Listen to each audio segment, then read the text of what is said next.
Hello and welcome to the weekly Geekly number 4! If that was in 3D, that would look awesome! Today is slightly different to what I usually do, because today I'll be doing my first versus video, which I pit one thing against another thing, and we see which one's best in my opinion. Doesn't mean it's your opinion, but you can have your say if you go down to the comments there. I talk very fast! Today it will be Kick-Ass versus Scott Pilgrim, which both films, they're both amazing and up there in the top 5 of my top 5 films of all time. For this, I will be using this side as my Scott Pilgrim side, and this side as my Kick-Ass side. And also, to distinguish between Kick-Ass and Scott Pilgrim, I'll be wearing this hat on the Kick-Ass side because I can. So all it needs now is a line to bisect me straight through the middle. If I stood here, line. Okay, let's begin. The first round is visuals and cinematography. To be really honest, the visuals and cinematography for Kick-Ass is quite standard, with not much standing out.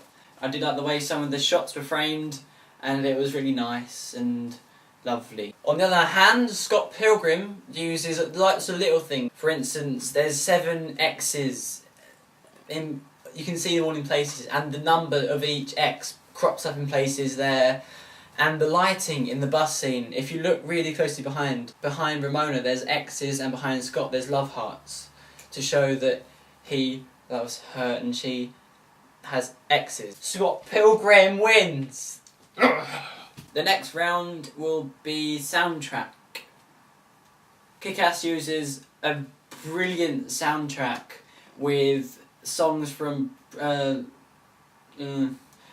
Sparks, the song from Fistful of Dollars, but what gets me excited is the score, which features John Murphy's 28 Days Later theme and his Sunshine theme, but it also has lots of collaborations between really great composers, which is good. Scott Pilgrim, on the other hand, has an original score composed by Nigel Godrich and features songs from Beck, Broken Social Scene. Overall it's good, brilliant, haha. And also is the sound effects from games namely the 8-bit, Mario ring sound, the Sonic sounds, all add to the whole Scott Pilgrim world.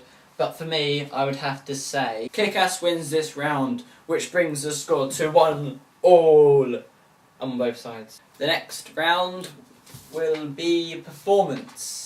The performance from Kick-Ass from Aaron Johnson, Chloe Moretz, Nicolas Cage was absolutely amazing. Cage using an Adam West type Batman sort of breaks in sentences which don't expect, like, now switch to kryptonite. But I would say the best performances was from Moretz and Cage for their brilliant sort of interactivity together. Scott Pilgrim, on the other hand, uses a lot of newcomers. Not necessarily Michael Cera and Mary Elizabeth Winstead, but Ellen Wong and Kieran Culkin. But for me, the best performance of Scott Pilgrim was from Kieran Culkin and his Wallace Wells, which was very, very funny.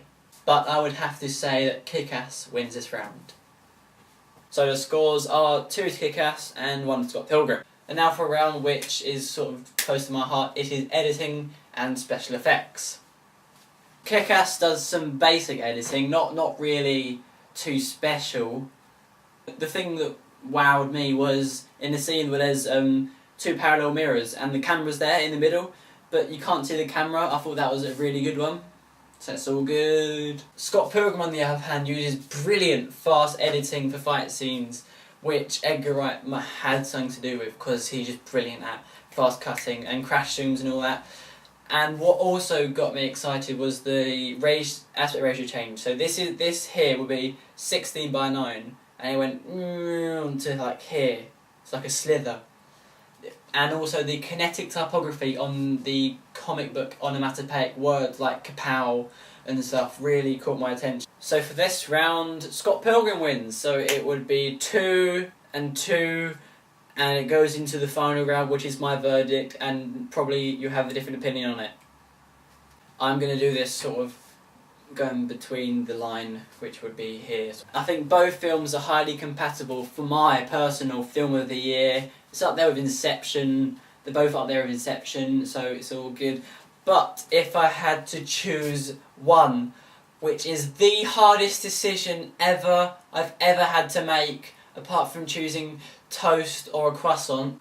The winner would be Scott Pilgrim. Only this is my thing, my verdict, because I've sort of followed Scott Pilgrim throughout his whole existence, from the start of the writing to the finished product and the post-production stuff. It's a dumb reason, I know, but that's all.